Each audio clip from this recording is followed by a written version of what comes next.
حضرت صالح کی قوم بھی غرور میں آ گئی۔ طے یہ ہوا تھا کہ یہ اونٹنی ہے، یہ بھی پانی پیا کرے گی،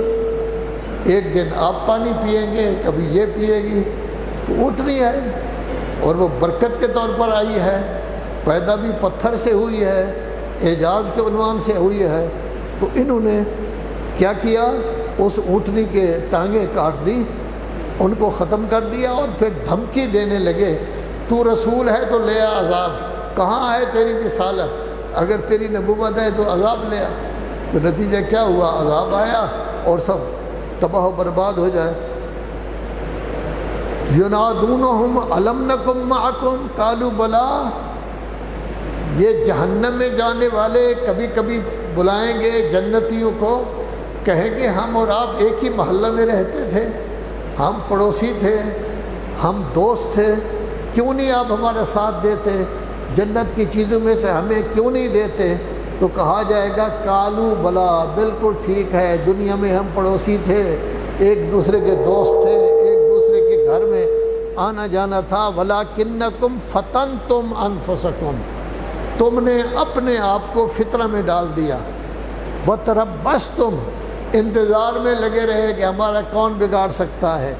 ورتبتم، تم نے شک کیا کہ یہ نبی جو کچھ کہہ رہا ہے سچ ہے یا نہیں، وغرتکم الامانی، تمہاری آرزوؤں نے تمہیں غرور میں ڈال دیا، حتی جاء امر اللہ وغرکم باللہ الغرور، اور کتنی بری بات ہے کہ اللہ کے مقابلے میں بھی آپ غرور میں آ گئے کہ ہم اللہ کی عبادت کیوں کریں، کیا پڑی ہے ہمیں کہ اللہ کے سامنے ہم جھکیں، کیا پڑی ہے ہمیں کہ اللہ تبارک و تعالیٰ کا ذکر کریں۔ تو اس کا نتیجہ کیا ہوا، اس کا نتیجہ یہ ہوا کہ دوستی دنیا کی دنیا میں رہ گئی، اب آخرت میں کچھ بھی نہیں ملے گا۔ سورہ حدید میں تو یہاں تک ہے کہ آپ حضرات کا جو نور ہوگا، آپ کے سامنے ایک روشنی ہوگی، اس روشنی سے آپ جا رہے ہوں گے، تو یہ لوگ بھی روشنی کی وجہ سے آپ کے ساتھ ساتھ ہو جائیں گے، ان کو بھی راستہ سجائی دے گا، چل رہے ہوں گے۔ اللہ کہتا ہے دیوار قائم کر دیں گے ہم، اب ان کو روشنی نہیں ملے گی، وہ چیخیں گے کہ ہمیں بھی تو روشنی دے دو، تو اس وقت یہ کہیں گے یہ کام دنیا میں ہوتے تھے، ایک دوسرے کی ہم مدد کرتے تھے، اب تو لمن الملک اليوم، حکومت صرف اللہ کی ہے، ہمیں کوئی اختیار نہیں، ہم اس وقت کچھ نہیں کر سکتے۔ تو در حقیقت یہ میں انسان کی، یہ انسان کو تباہ و برباد کر دیتی ہے۔ سورہ منافقون جو عام طور پر پڑھتے ہیں ہم، اس میں نماز جمعہ میں پہلی رکعت میں سورہ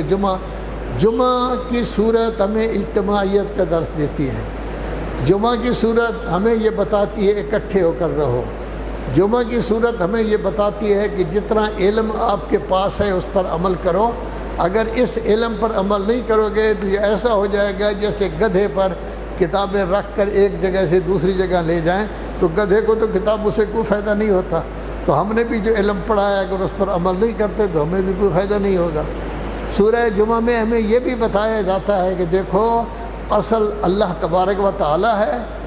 موت کی تمنا کرو، اگر آپ کا ذہن موت کو قبول کرے تو سمجھو کہ اچھے ہو، کہ میرا عمل صاف ہے۔ سورہ جمعہ ہمیں یہ بتاتا ہے کہ رسول اللہ کی ہر معاملہ میں اطاعت کرنی ہے، لیکن لوگ کیا کرتے تھے، باہر جب تجارت والے ڈگڈگی بجاتے تھے تو رسول اللہ 4-5 آدمی بچ گئے، باقی سب کے سب لوگ چلے گئے تھے کہ تجارت کا مال ہم پہلے لے لیں۔ سورہ منافقون میں منافقین کا تذکرہ ہے، منافقین رسول اللہ کے سامنے جب بیٹھتے ہیں، ہاں جی جیسے حکم ہو، ہم تو آپ کے نوکر، ہم آپ کے چاکر، لیکن ویسے کیا کہتے تھے، ہم الذین یقولون لا تنفقوا علی من عند رسول اللہ حتی ینفضوا، کہتے تھے کہ رسول اللہ اگر آپ سے کچھ چندہ مانگیں کہ جنگ کرنی ہے یا فلاں کرنی ہے، بالکل نہ دو، کچھ نہ دو، حتیٰ کہ ان کے پاس مال و دولت ختم ہو جائے اور یہ جنگ نہ کر سکے۔ اللہ کہتا ہے آسمان و زمین کے خزانے تو میرے پاس ہے، دینے والا میں ہوں، آپ کے کچھ پیسوں سے جو ہے وہ کیا ہوگا۔ یہ منافقون در حقیقت جانتے ہی نہیں۔ پھر ایک دوسرے کے ساتھ جب بیٹھتے تھے، دیکھیے اب تو جنگ ہو رہی ہے، اس میں ہم آئے ہوئے ہیں، جس وقت ہم مدینہ میں لوٹیں گے ان سب کو باہر نکال دیں گے مسلمانوں کو، اور اس وقت پتہ چلے گا کہ ہم عزت والے ہیں، یہ ذلیل لوگ ہیں۔